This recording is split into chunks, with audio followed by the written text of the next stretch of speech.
Dofus, donc aujourd'hui, comme vous voyez, je suis dans la boutique de Dofus et je suis sur le truc pour transférer un personnage, donc changer de serveur. C'est bien ça, ouais, c'est bien ça. Donc du coup, je vais vous expliquer un peu ce qu'on pensait faire avec Yoharu, c'est que du coup là j'ai les deux comptes connectés, celui de Yoharu et le mien. Donc on pensait tout simplement partir sur Dijol, tout simplement parce que comme on l'a vu dans les colis qu'on vient de faire juste avant, dans quelques vidéos avant. Sur Croburio, les colis, enfin, je pense que sur Dijol ils sont tout aussi déséquilibrés, mais sur Dijol il doit y avoir plus de monde, alors t'as plus de chances de tomber avec des mecs de ton niveau, tu vois. Bah, après ça dépend de ta cote, mais ça risque d'être bien mieux intéressant. Surtout que sur Croburio t'attends 30 minutes, 40 minutes pour avoir un colis, alors que sur Dijol j'y suis allé vite fait, en 20 minutes t'as un colis, enfin même pas, hein. Ça va super vite. C'est à peu près comme la bêta. Du coup, ouais, je pensais faire des vidéos sur la bêta, mais bon, faut que j'attende la nouvelle mise à jour parce que du coup, j'ai pas mon UPR sur la bêta. Puis vu que je joue souvent avec mon UPR, bah, je suis un peu deg. Du coup, donc on pensait garder quelques persos sur Croco et les autres les mettre du coup sur Dijol. Et du coup, on pensait garder de mon côté le panda et l'osa. Attends, je réfléchis. En fait, on avait un doute. Donc déjà, le Xelor il part sûr.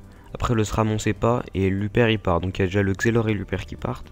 Et ensuite, on hésite entre l'Osa et le SRAM. Donc le SRAM qui est level 131, qui est plutôt pas mal. Et puis l'Osa, son avantage c'est qu'il peut boost. Donc si on doit faire des donjons, des trucs dans le genre, tu vois, c'est bien plus facile à passer quand t'es avec un Osa. Ce qui te redonne de la vie. Enfin, il fait tout le tralala quoi.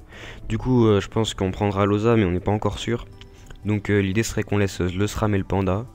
Et ça changerait pas qu'on serait toujours sur Crocoburio assez souvent, vu qu'on laissera des persos. Et vu qu'on connaît du monde en plus.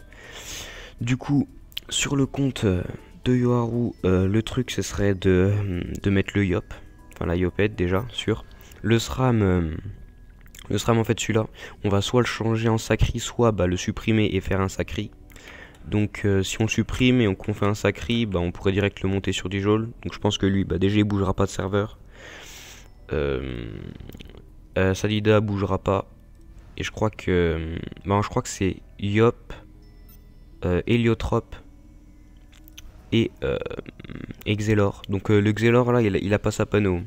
Il a pas tout sa panneau parce qu'il est pas. Je crois qu'il faut être level 120 pour toute sa panneau. Et lui, il a une panneau de level 100, donc je pense qu'on va le monter, on va l'amener sur Dijol, on va le monter level 140. Ensuite, on va lui mettre une panneau grave badass. Et là, on pourra franchement s'amuser. Ensuite, je pense que donc du coup, le changement de serveur se fera plus pendant les grandes vacances là. Comme ça, on aura tout simplement plus de temps pour jouer et tout. Donc par exemple, si on change par exemple pendant cette semaine là. Déjà, j'ai pas d'argent, donc ça va être un peu compliqué, ni sur Dofus, ni en vrai. Mais du coup, si on change à ce moment-là, déjà on pourra pas trop découvrir le serveur Dijol. Puis je pense que quand c'est les vacances, il y a forcément plus de monde, donc ça risque d'être beaucoup plus intéressant pour les vidéos, pour nous et aussi pour vous. Et du coup, voilà, c'était une petite annonce. Donc, petit rappel, donc quand on change de serveur, hein, je l'ai vu, tu sais, en regardant, du coup, je me suis dit, ah ouais, ça faut faire gaffe. Donc, ce qui est transféré, c'est tout ce qu'il y a sur vous, en fait. Tout ce qu'il y a sur vous, sauf les... comment ça s'appelle déjà? Les certificats de mise en chenille, par exemple, ou les certificats de Dragodinde. Ça, c'est lié au serveur, donc ça retourne dans votre banque. Donc ça, c'est un peu chaud. Donc du coup, ce qu'il faut faire, c'est que soit les Dragodindes doivent être dans votre étable, donc en train d'évoluer en quelque sorte dans une étable publique et ou privée, hein, ça change rien.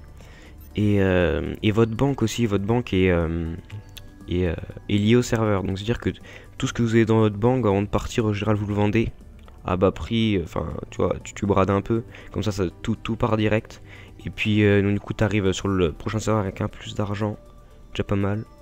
Et aussi tout ce qu'il y a sur vous, donc ça part. Donc et aussi le familier équipé ou par exemple un compost, une pioute ou une dragodinde qui est équipée partira avec vous sur le serveur. Et aussi tout votre inventaire. sauf du coup les certificats. Donc voilà, c'est un petit rappel pour pas se tromper, parce que quand même, je vais pas lire tout, il n'y a pas tout le monde qui lit, du coup je le disais comme ça. Merci à tous d'avoir suivi cette vidéo. Donc on se retrouve dans une prochaine vidéo. Sûrement je ferai encore du colis, ou alors je vais refaire peut-être un peu de PVM. Mais le PVM je le fais plus sur les vacances, parce que au niveau de la team il y a beaucoup plus de personnes de co. De la team, je parle de l'alliance et de la guilde, hein. Et du coup bon bah on se retrouve pour une prochaine vidéo. Abonnez-vous, lâchez un like si cette vidéo vous a plu ou si elle vous a servi. Tchuss.